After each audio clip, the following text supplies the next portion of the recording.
Hello everyone, Nigat here, and welcome to another match of Littlewargame. Today, I am bringing you a continuation of the series that I was casting about a day ago. So, just to kind of give you an update, we had Sqrtofneg1 playing a losers finals match against his opponent GUINNESS, and in that match he was able to take the victory. And now we are currently watching a grand finals match. I believe it's going to be a best of 5.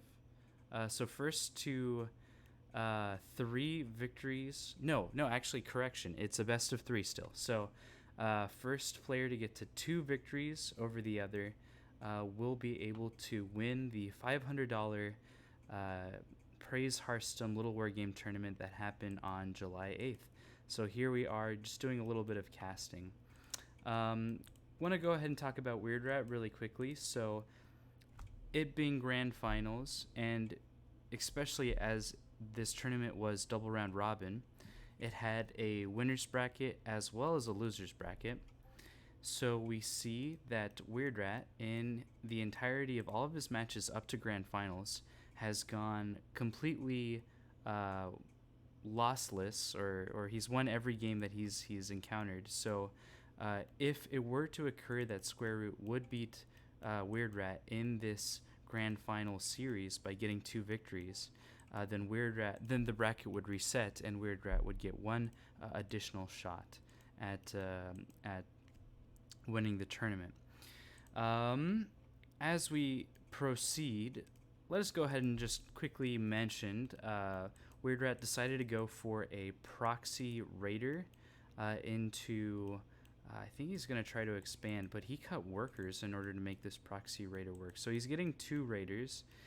He built a house at home, whereas Sqrtofneg1 decided to go for a more standard mech opening as well as a worker scout. So I'm very favorable to this worker scout, but he decides to bring this worker home. He notices that this raider is very fast. We typically don't see raiders come out onto the map until about the 2-minute and 30-second mark.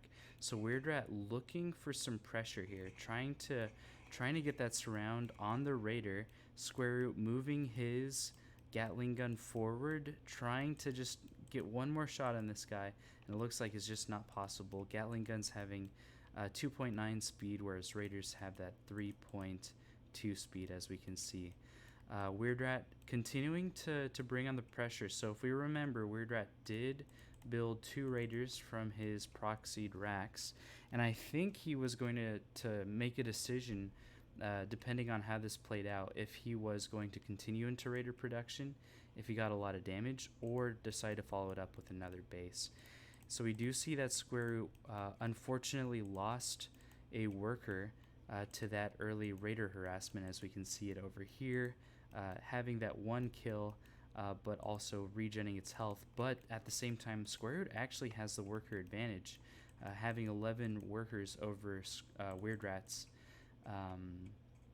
10 workers. Now WeirdRat has 11, and Sqrtofneg1 has the 12th worker here. So making sure that Sqrtofneg1 has the worker advantage, that just comes from having a more standard build order, prioritizing the first couple workers that were being produced. Something big that just occurred here was WeirdRat was able to get this raider scout into his main opponent's base. So Sqrtofneg1 did decide to go into this mill here, and WeirdRat was able to get this raider in and kind of scout it out. So one of the 2 popular mech openings you can go for if you want to expand is a workshop into Gatling guns, followed up by an advanced workshop, which I have a build order guide on, or into mill, which is something a little bit newer. I think WeirdRat was probably the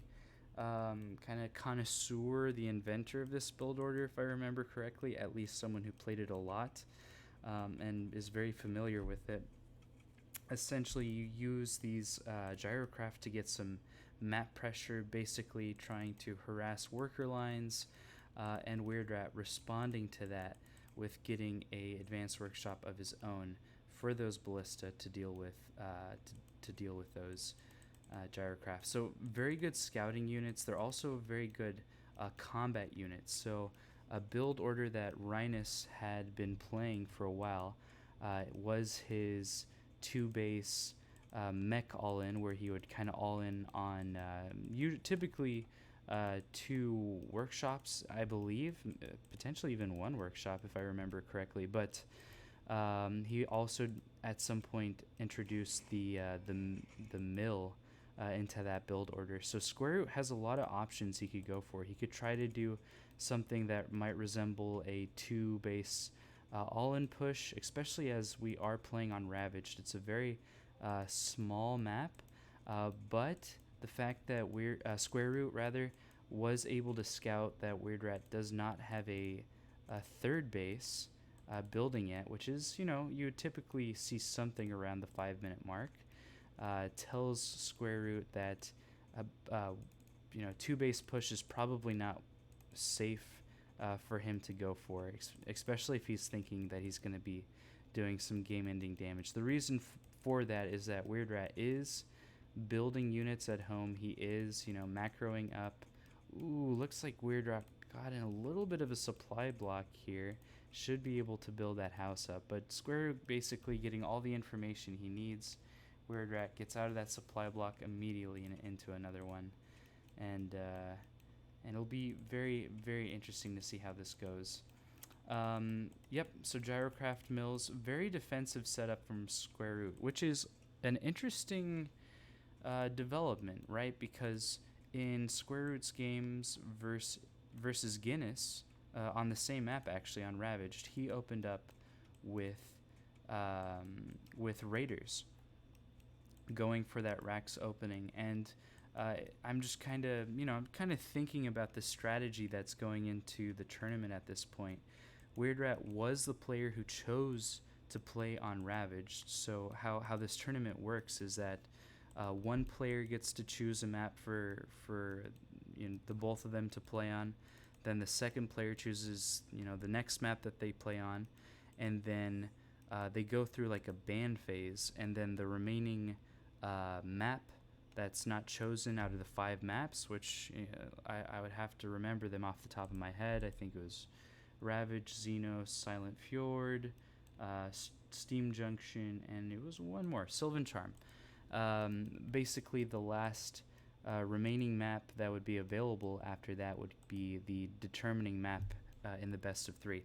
WeirdRat does look like he's going for a little bit of a 2-base push here, so Sqrtofneg1 was saving up some resources for his 3rd base, and I think WeirdRat is going to want to expand after this, but Sqrtofneg1 with all the units needed at home to defend against this, actually some really good kiting between these Gatling guns and then that soldier there. But you'll notice that Sqrtofneg1 was able to use these gyrocraft to basically scout around the entire map and get complete information about what WeirdRat was going for. And as a result, he kind of, he was able to prepare for this push that WeirdRat tried to go for. At the same time, Sqrtofneg1 deciding to go for a drop, try to go into WeirdRat's main base and probably do some drop harassment.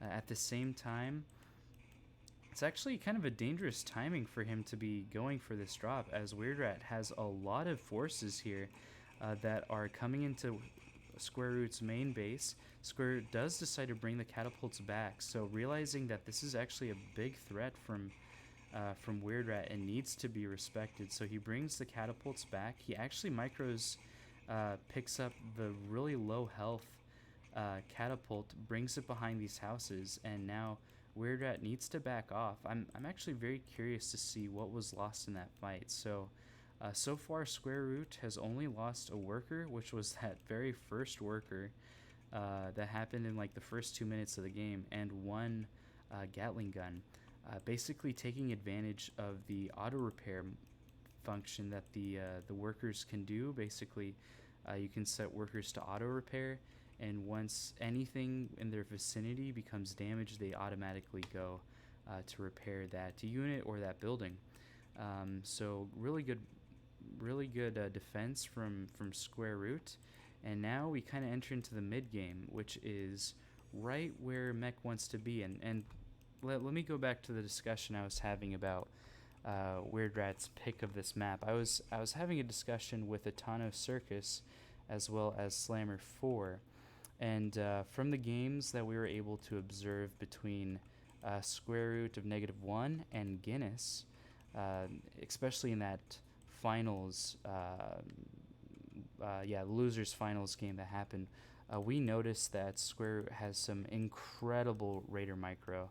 So the discussion was had, well, perhaps WeirdRat wants to try to go on a smaller map to go for a little bit of a cheese, and he did almost exactly that. He went for a little bit of a proxy, and that might go into the reason why Sqrtofneg decided to go into MECH, the reason why WeirdRat decided to go for this proxy rack. So probably has some factor there. Just observing that we had a little bit of a scuffle in the middle of the base. Sqrtofneg prioritizing killing these airships so that these ballista will not have the maneuverability that they need to have in order to damage these gyrocraft. But when the ballista come out, basically the air is shut down. So WeirdRat tried to go for a bit of a catapult drop into his opponent's third base, actually, not just the main base. And that got shut down pretty hard. He was able to kill the airships and then have his army kind of pick up the rest of the catapults, which is actually, no, Sqrtofneg didn't lose those catapults. He was able to pick them up, but he did lose some gyrocraft in exchange for that.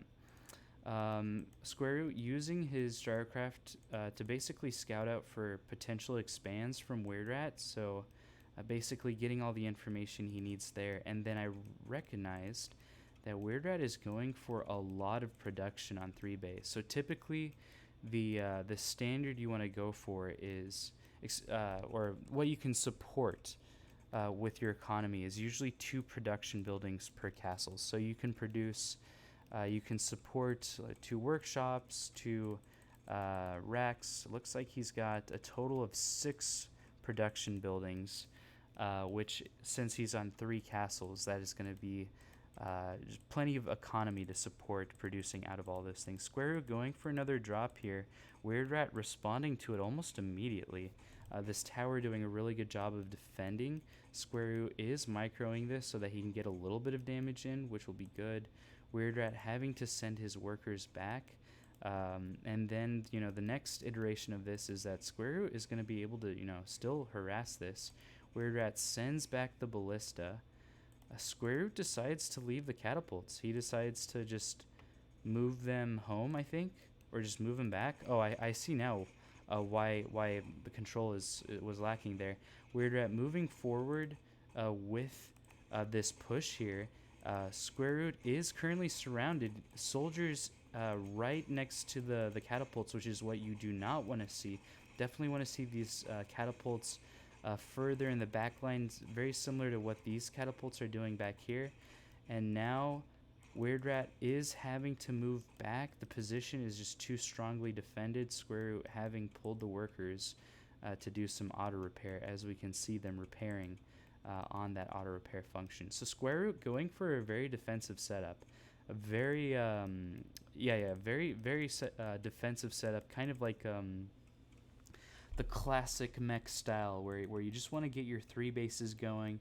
You want to make sure your economy is going to be safe.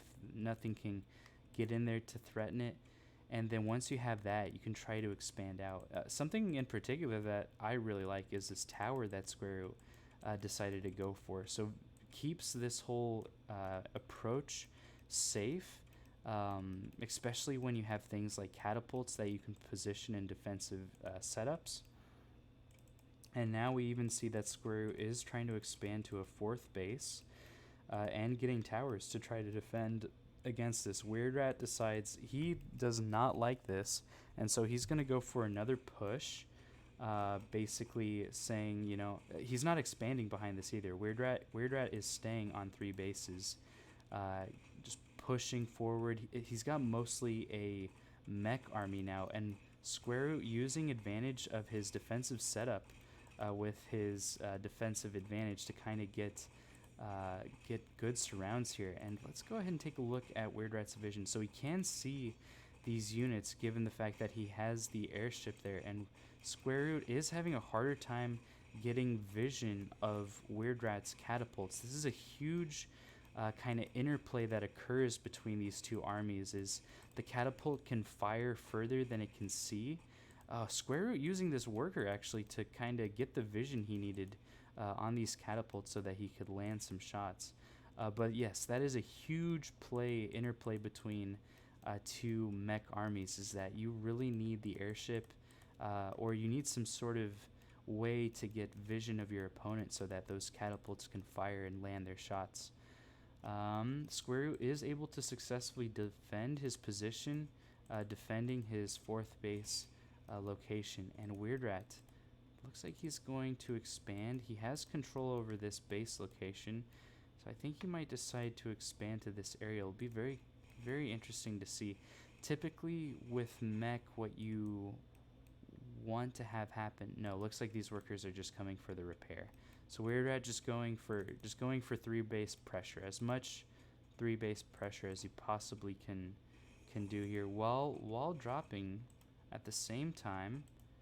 So WeirdRat using this ballista to kind of shoo away these gyrocraft, which is really good to see from him. Very good control. And then at the same time, he was going for a little bit of a drop. Sqrtofneg1 with these gyrocraft, constant information that WeirdRat has not expanded just yet. And then as long as Sqrtofneg1 is able to hold this defensive position, as I've mentioned earlier, he's going to be okay. And this is exactly what MECH wants to do. Let's go ahead and take a look at WeirdRat's vision. So WeirdRat can see all these units using these units to kind of dance in front of the catapults and have the catapults kind of miss their shot against them. At the same time, WeirdRat going for a little bit of a split attack. Sqrtofneg1 not getting threatened here, so he's able to move all of his army. WeirdRat is now moving forward, so he's going to be able to snipe this ballista here. WeirdRat does have the nice position here, and once this gyrocraft goes away, then Sqrtofneg1 is not going to be able to have vision over this. This ballista extremely clutch for denying vision from WeirdRat. More gyrocraft coming in to give vision, and that's kind of just an idea of what WeirdRat's vision looks like. WeirdRat decides to GG, remaining on 3 bases, realizing that his 4 base pressure was not going to work out, or 3 base pressure rather, was not going to work out into a defensive position like this one. So really well played from both of these players. Game 1 goes to WeirdRat out of the best of 3 match for the grand finals. Or actually no, goes to Sqrtofneg1, not WeirdRat. So it puts us in an interesting position. Sqrtofneg1 basically battling for his tournament life. He needs to win this best of 3 series in order to get the bracket reset. And if we do end up getting that bracket reset, Sqrtofneg1 will have a shot at winning the Littlewargame $500 tournament hosted by ItanoCircus on July the 8th. So I guess if you haven't seen that tournament, if you weren't there for it and you're curious about learning the results on that, I'm going to post the next 2 games, and or however many games it was, and we'll see what the results of that were. All right, guys, see you in the next video.